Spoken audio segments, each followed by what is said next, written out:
So today, we continue on our series, Shuffle. We've been exploring the parables of Jesus. And so I'm going to introduce, we have a guest speaker, David Roberts. So how many of you, by a show of hands, were here last time when he spoke? Because he came here and spoke a little while ago. So a fair amount of people aren't or weren't here to hear you speak. So you get to dazzle us again. So David and his family, his wife and two little girls, have lived in the area for how long now? 8 years. They recently sold their house. They're going to be moving here shortly. So this is the last time that we get to hear him. Hopefully, sometime when you come back to Phoenix, you'll speak again for us. But David, he's pastored in all kinds of different settings, from youth to young adults to adults. He's got an amazing heart. My wife and I got the privilege to hang out with him the other day, and we're excited for their future as they go. They're moving to Charlotte. But they're going to stay connected to Open Network, which is a network of churches that we're connected to as well. And I'm sure they'll be back, and they'll share a little bit about their adventure and their journey. So today, I want to invite David as he comes up here and shares a little bit from the parable of the Good Samaritan. Would you guys give David a warm One Church welcome? Thanks, man.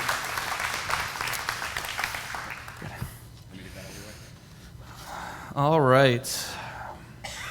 Thank you, Aaron and One Church, for having me again. This has kind of been our church home for the last month and a half since I first spoke here at the beginning of July. And that's been a little weird because for the 5 years prior, we were at another church in the area, which I stepped down from the weekend after I was first here at One Church. And that's not really the focus of today's message or anything. So long story short there, it was just time to go. It was time to transition to a new chapter in not just my life, but in my family's life. And there was a lot of reasons for that. Some were just kind of based on kind of the work that God has done in my life and in our lives. Some of it was theological and ideological, just kind of where we're going and where God's leading us just didn't fit anymore. And I bet some of you can probably relate to that. Those of you who are here could probably relate to that. If you missed it, you can watch it, or just trust me that you can probably relate to that. But this whole process has been incredibly disorienting. It's been exciting. We've had great friends in our lives who have supported us, who have come alongside us, even friends who are at the church that we're leaving behind, who have been incredibly encouraging, who have prayed for us, but also helped us out in tangible ways. So we're excited, but it's been disorienting. A lot of my identity was wrapped up in my former job, in pastoring at the church I used to be at, and suddenly that's gone. So not only is it's not just my source of income, my vocation is gone, but a source of identity is gone. And we've been, by choice, many people don't get to do this by choice, we've been displaced, though, by choice from our home, and so we've been living with friends, and it's been this whirlwind of transition. And it's been awesome, but I'm going to just keep using this word today. It's been disorienting. Now, parables, which is what this whole Shuffle series is about, are meant to be disorienting. The parables of Jesus, they often get co-opted, I believe, in kind of the Christian faith. They get turned into like life lessons, kind of like Aesop's fables or something like that. They're moralized, and the takeaway is either on one end of the spectrum, it's, oh, do this and you'll be happy or something like that.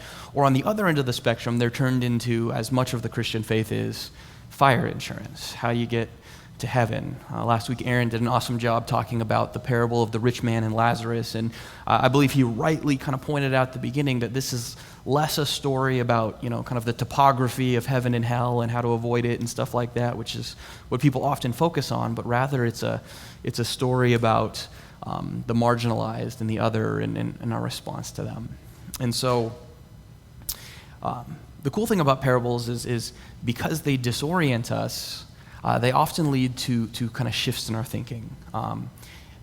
Seasons of disorientation, like the one I'm in now, and like the one I imagine that many of you have experienced in your lives, sometimes as confusing and as traumatizing even, as stressful and anxiety-ridden as those seasons can be at the time, you often come out of them seeing the world through a different lens. And that's a good thing. God often uses these seasons of disorientation to change our thinking. And so I kind of want to introduce kind of some three words here.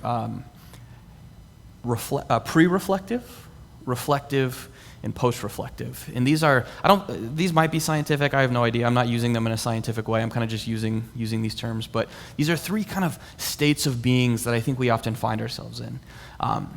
Last time I spoke, I mentioned if you're a Rob Bell fan, he has a podcast. If you don't know who that is, he's this awesome former pastor who's now more of a kind of a Christian spiritual thinker, a communicator. He's a phenomenal resource if you're kind of leaving maybe a form of religion that was a little more kind of closed and oppressive, and kind of moving towards something that's more loving and open, and just a phenomenal resource. But he has a podcast, and on one of his very first podcasts, he talks about this idea about the river and the mountain.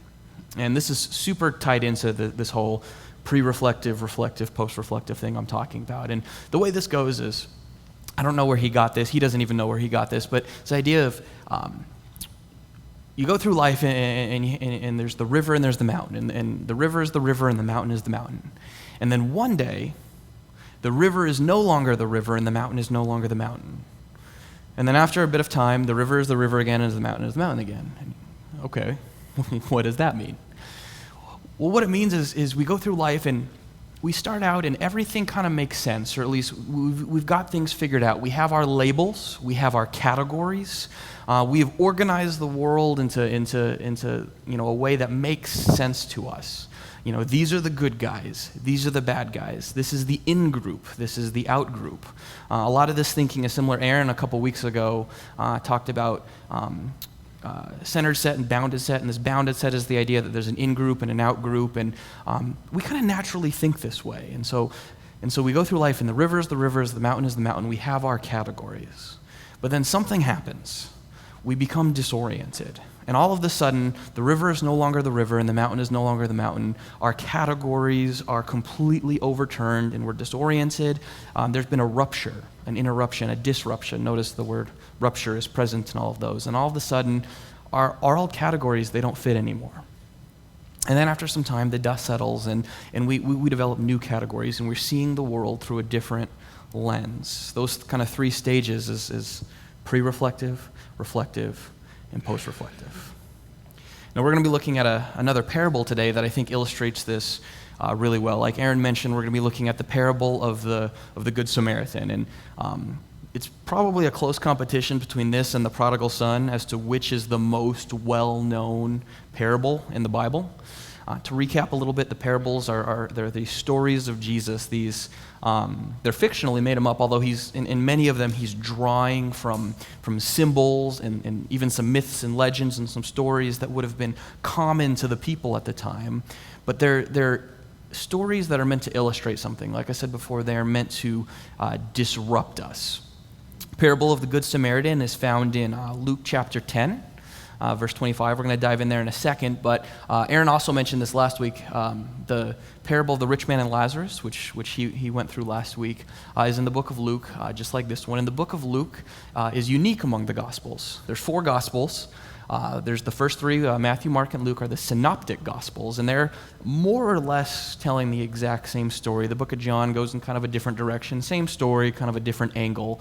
Parables are only in the first 3. In the book of Luke, specifically, kind of goes out of its way to focus on the poor, the marginalized, the other, the outcast. And so there are some unique parables to Luke, as well as some that are in the other Gospels that Luke kind of has a different, slightly different spin on, and the focus is a little bit more on the other, the poor and the marginalized. And so this story of the Good Samaritan kind of fits in that vein.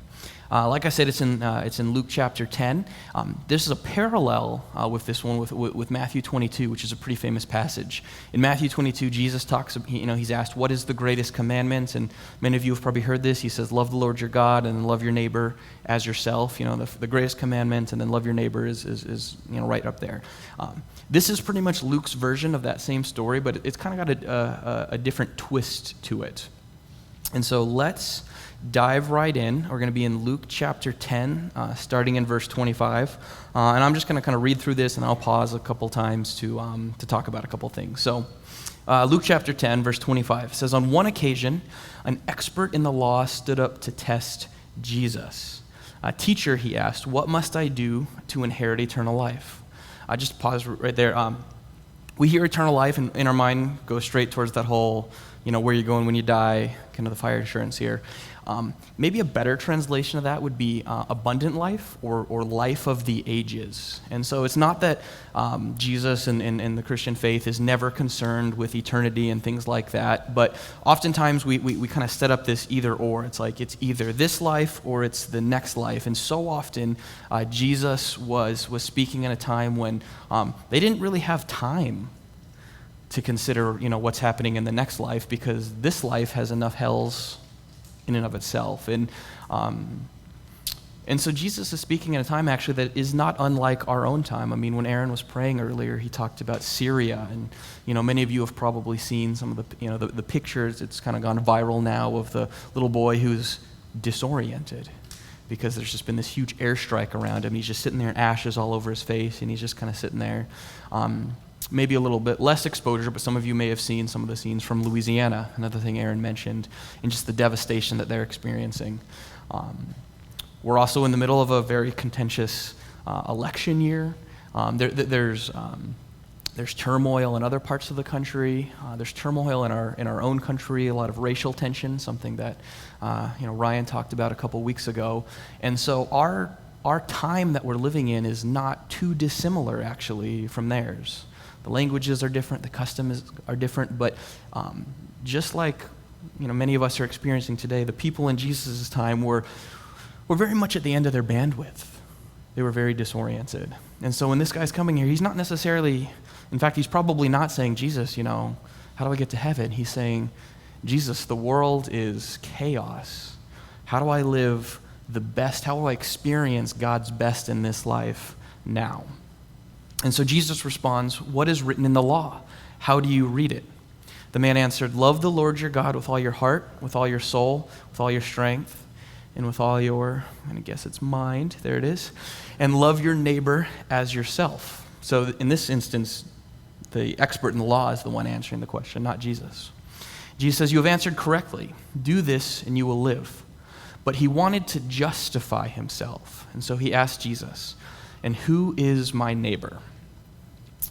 How many of us have been there? I know I have. I do this a lot, where I already know what the right answer is, but I ask kind of a leading question. Usually it's like in a public place, like people are around, so they get to hear me answer correctly. And so it's like, oh yeah, that guy knows his stuff. That's kind of what this guy's doing here. He's kind of testing Jesus, but at the same time, he wants to look good. And so even after he gives the right answer and Jesus acknowledges that, and there's some hint that Jesus is kind of in on this. He understands what this guy's trying to do here.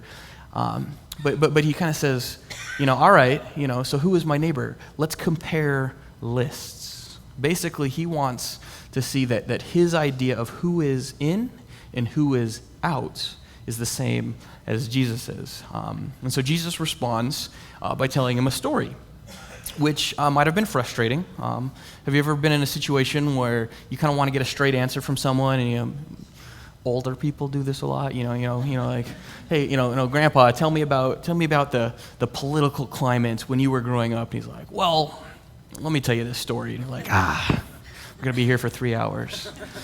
Jesus' stories were much shorter. But he tells him this story, picking up in verse 30. He says, "In reply, Jesus said, a man was going down from Jerusalem to Jericho when he was attacked by robbers. They stripped him of his clothes, beat him, and went away, leaving him half dead. A priest happened to be going down the same road, and when he saw the man, he passed by on the other side. So too a Levite, when he came to the place and saw him, passed by the other side." A couple things here. The word for robbers here, there's kind of two words in Greek that can refer to robbers. I don't know the first one. That one is usually translated into thieves. But the one used here is the word, and I'm going to pronounce this horribly, and my apologies, but it's liste or leste. And this is the exact same word that's used later in the Gospels to talk about the two thieves or two robbers who are executed alongside of Jesus. It's also the same word used for this guy named Barabbas, who was also going to be crucified. And Pilate, who executed Jesus, gave the Jewish people a choice. I could release Barabbas to you, or I could release Jesus, and they wanted Barabbas. Now, interesting is Barabbas, the name Barabbas actually means son of the Father. Kind of an interesting anecdote because Jesus, we also believe, is son of the Father. But this word, leste, was kind of meant for political insurgents, basically terrorists. These are people who their response to the oppression of the Roman Empire on them was to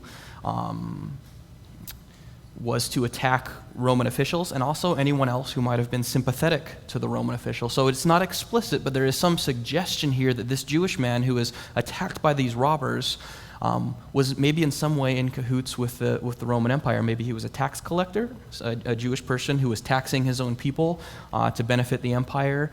He could have been a religious leader of some point. We don't know. This is speculation on my part, but the specific choice of this word for robber seems to suggest that this was a politically motivated act of violence. And we see those today. We see terrorist attacks. We see them on our own soil. The tragedy that happened in Dallas a while ago would fall under this category. And so there's some really understandable reasons why the priest and the Levite, who on first blush would have been the people most capable, most ready to take care of this man, well, they might wanted to have kept their distance. There's the Jewish purity laws that exist, and that could have been an easy excuse. But this guy might have also been associated with the Roman Empire, and so they might not have wanted to be associated with him. They might not have wanted to come under the same attack by these leste, these political insurgents, these terrorists. And so there would have been a lot of, we demonize them usually when we're reading this story, but there would have been a lot of risk involved with them actually taking the time to help this man. But Jesus continues in verse 33, but a Samaritan, as he traveled, came where the man was, and when he saw him, he took pity on him. He went to him, bandaged his wounds, pouring on oil and wine. Then he put the man on his own donkey, brought him to an inn, and took care of him. The next day he took out 2 denarii and gave them to the innkeeper. Look after him, he said, and when I return, I will reimburse you for any extra expenses you may have. Samaritans. In the time of Jesus, Samaritans would have been like the categorical outgroup. I mean, the only more outgroup than Samaritans was probably lepers, like people who had the disease of leprosy. It wasn't always this way. The Samaritans, ironically, there's a Levite in this story. Samaritans, way back when, were actually they're an offshoot of the tribe of Levi. Way before Jesus' time, there was a big empire called the Assyrian Empire, who kind of came in and kind of attacked Israel, and everyone kind of scattered. And at that time, the temple was kind of wasn't destroyed yet, but it was kind of vandalized, and they were getting ready to rebuild it. And the Samaritans were like, "Oh, we want to help," and the nation of Israel kind of snubbed them and was like, "No, we don't need you guys." And so that was kind of the beginning of the tension. But since that time, there'd been more tension as the Samaritans had intermarried with some of the other people in the area, and that was a big no-no for the Jewish people. And some of their religious practices began to diverge a little bit. And so by the time of Jesus, there wasn't any nuance with the Samaritans. It was, we are in as the Jews, you are out as the Samaritans. You have married wrong, you worship wrong, you're just wrong. And yet the Samaritans were under the same sort of oppression by the Romans that the Israelites were. So this Samaritan took on all of the same risk. The fact that it mentions that he showed pity would have been just as surprising, because, this beat-up man might have been a Roman sympathizer. So he took on all of the same risk that the priest and the Levite refused to take on. He would have been seen publicly with this man. He actually gave money. He was showing an investment with it in him. And he basically did everything that he would have been easily excused not to do. And so Jesus asked, which of these 3 do you think was a neighbor to the man who fell into the hands of the robbers?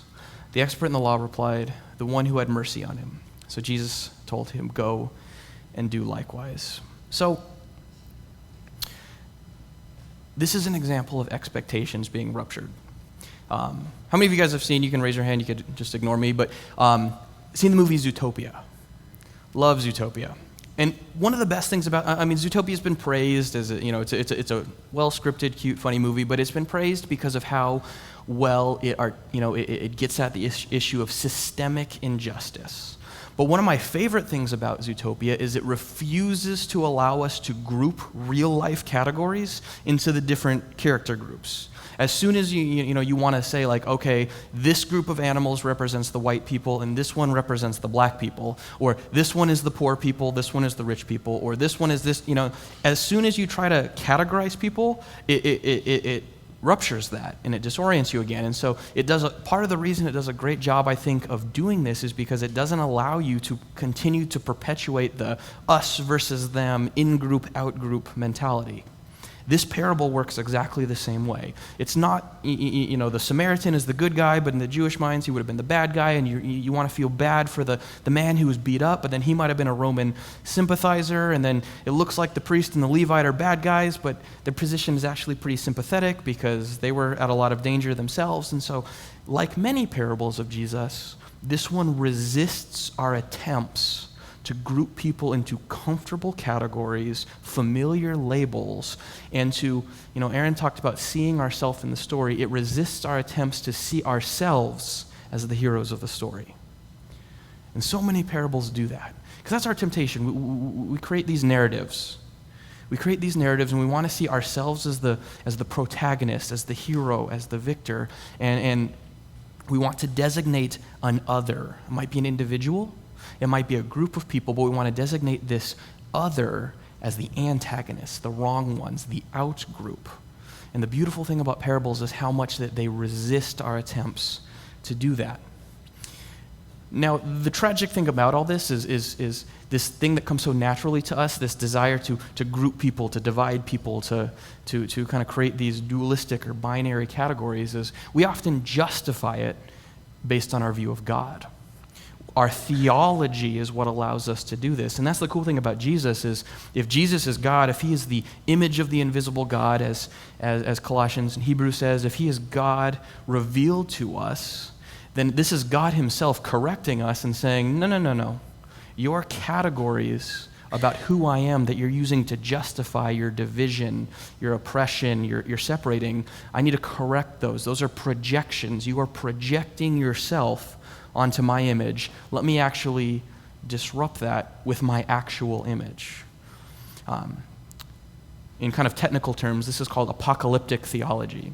And you might hear that and you're like, oh, like end of the world stuff. It's like, no. The word apocalyptic is just the Greek word for revelation. The Greek term there is apocalyptis. And so anytime you see the word revealed or revelation, including the book of Revelation, the original Greek word there was just apocalypse. And so this is apocalyptic theology because rather than allowing God to be kind of like looking like our projections of him, kind of just like a wish fulfillment, like this is what I want God to be because I want him to justify, whatever it is, my prejudice, my bigotry, my greed, pick your vice. Rather than seeing God as a projection, this is more as like God as a projectile. So God kind of comes like a missile and just kind of blows up all of our expectations. And, I'm going to use those words again, disruption, rupture, interruption. God comes in and he completely overturns our expectations. He says, this is what I am really like. And what this does is it forces us to reevaluate the ways that we have dehumanized people. Now, in an environment like this, which is an awesome, open, loving, inclusive environment, it can be really, really easy to almost make the same mistake that we kind of make in that pre-reflective state. Because, a lot of times we're dealing with people in a pre-reflective state and they might have prejudicial views. It could be on racial lines. It could be on sexual orientation lines. It could be on socioeconomic lines. And we very rightly call that out. But in the process, we can set up new barriers where we make the same mistake but in reverse. We dehumanize the very people who have dehumanized us. Now let me be super, super clear here. This isn't an excuse to water down or kind of ignore real injustice, real harm being done. If you got, Uncle Larry who's making bigoted, racist jokes at Thanksgiving, call him out. Tell, walk him through why that is wrong, and God willing, he'll listen. In my experience, he probably won't. But you're not wrong to call that out. You're not wrong to name injustice. You're not wrong to fight against bigotry and all of those things. But in the process, hopefully protecting yourself and not exposing yourself to abuse, but in the process, don't dehumanize people. Jesus demonstrated this best on the cross when as he is being literally executed by an oppressive, bigoted, racist regime. As he's hanging there, he says, "Forgive them, Father, they don't know what they do." It's a reminder that our battle, first and foremost, is not against flesh and blood, as Paul says in Ephesians. It's not against people, but it's against systems. There is systemic injustice in this world. There are ways of thinking that are oppressive, that are dehumanizing. They take the personhood away from people, and no doubt in my mind, many people in this room have experienced that.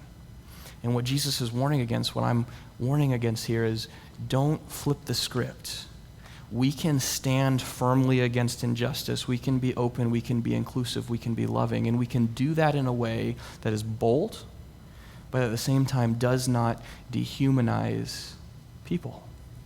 I was challenged by that actually a couple weeks ago. I've been pretty locked in to the Black Lives Matter movement, and so it was very challenging, but also edifying for me when Ryan interviewed Michelle a couple weeks ago, who's a Tempe police officer, and that was great for me to kind of have my expectations shaken and overturned, and that it's just a reminder not to dehumanize people in this process.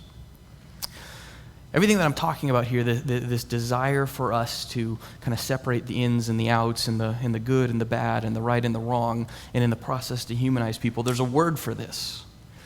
It's a word that would have been used in ancient Israel. We use it today. It's called scapegoating. And one of my favorite theologians is a guy named Peter Rollins, and he kind of defines scapegoating this way. It'll be up on the screen. It says, "A scapegoat is that which we blame for not being able to get what we most desire. It is that which takes on the burden of our failure to get what we cannot reach, the sacred object. A clear expression of scapegoating occurs when some individual or community is collectively viewed by another to be the obstacle preventing the attainment of their ultimate goal.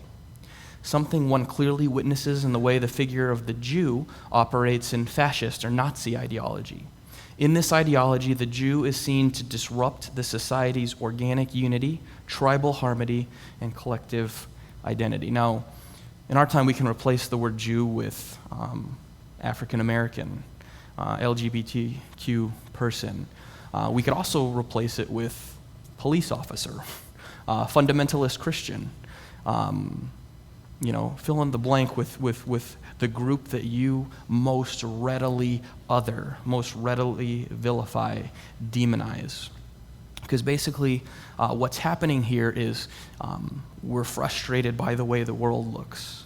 It's disorienting. It's confusing. We're out of bandwidth. It's reached a boiling point, and so in our inability to deal with this in a reasonable, rational way, and this is human nature, we designate a victim, someone who we can pour out our collective wrath on. We do this on an individual level. I did it this morning. We just switched phone services, and that's always a nightmare. And my wife was on the phone with T-Mobile's customer service, and they'd kind of messed something up out of our order. And I didn't really like the way that the guy was handling it. I wasn't the one on the phone, it was my wife. But I'm kind of hearing her responses to him, and I'm getting really angry. I'm in this season, like I said, of disorientation. I'm stressed. There's a lot of transition. I've got a lot of anxiety right now, and I decided to designate. I don't know what his name was. I'm going to call him Mike. But I decided to pour out through my wife who's kind of the sad middle person here, on to Mike just because I didn't like the customer service we were getting. That's scapegoating. We can do this on a more collective level. As a society, we can designate an other group. It's like the quote said, this is what the Nazis did with the Jews during World War II, but we do the same thing. The same thing is done to us. So once again, make no mistake that injustice needs to be called out, but we do the exact same thing. That's exactly what Jesus is talking about in this parable. It's not as simple as just, be nice to the beat up person. It's not even just as simple as, view this person who you thought was other maybe a little more lovingly. It is a complete disruption of our categories. It is a challenge to our expectation that we can group the world into nice and neat labels and say, these are the good guys, these are the bad guys, and I'm going to fix myself over here on the side of good. Aaron, a couple weeks ago, Aaron gives us a lot of good material. Aaron, a couple weeks ago, in contrast to those bounded sets with the in-group and the out-group, he talked about a centered set where there is this ideal. I'm going to call that Jesus. You don't have to call it Jesus. I'm going to call it Jesus. And we're either going towards that or we're going away from that way of Jesus, that the gospel, this greatest commandment, love the Lord your God, love your neighbor as yourself. We're either going towards that or we're going away from it. So it's not an in or an out, it's an everyone belongs. In many ways, Jesus should have been the final scapegoat. He took on the injustice of the Roman Empire, which can stand in for all injustice. He took on the bigotry, the racism. He took on the misplaced aggression, not only from his enemies, but also from his friends, and personified by Judas. He took on the abandonment of his other disciples, of Peter and of John, who all ran away when he was arrested. He took on all of that. And in taking on all of that, he said, guys, it's done. It's finished. The buck stops here. We do not need any more retribution. We do not need any more retaliation. No longer do you need to designate this group as the outlet of your wrath and of your pain, but there can be peace. There can be forgiveness. We are allowed to radically embrace the other. And that's why I believe the crucifixion is so beautiful. I talked about this the last time I spoke. When Jesus is crucified, the veil is torn. The Holy of Holies, which was this part of the temple where they believed God lived, it was revealed. And guess what was in there? Nothing. These projections of God that we have that justify our ways of dividing the world and designating the in-groups and the out-groups is revealed to be bankrupt. And where do we find God on the cross? We find him in the person of Jesus, expressing this radical solidarity with us and for us, but not just for us, for his oppressors, asking his Father to forgive them because they don't know what they do. He humanizes his oppressors while at the same time dealing with the injustice of the sinful systems that led to his death.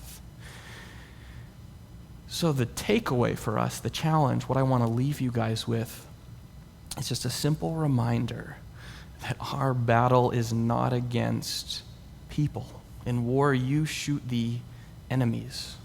You don't shoot the hostages. And this is a reminder to me as much as anyone. I get on Facebook and I read this and I read that and I get mad and my fingers start getting twitchy and I want to start linking to articles and stuff like that. I need to remember my battle is against systemic racism. My battle is against institutional poverty. My battle is against backward readings of the Bible that would marginalize sexual minorities. My battle is against any system, and sin is a system, that would reduce someone to less than a person. To paraphrase Dr. Seuss, a person is a person, no matter how small, no matter what color, no matter who they love, no matter who they hate, no matter how much money they make or don't make. Our battle is not against flesh and blood. It is against these systems. And that's what these parables are for, to disrupt our categories and to remind us that everyone is made in the image of God. Everyone has a divine personhood to them that Jesus came to die for, not just so that we could all go live with him when we die, but so that we could live abundantly, to have the life of the ages in the here and now.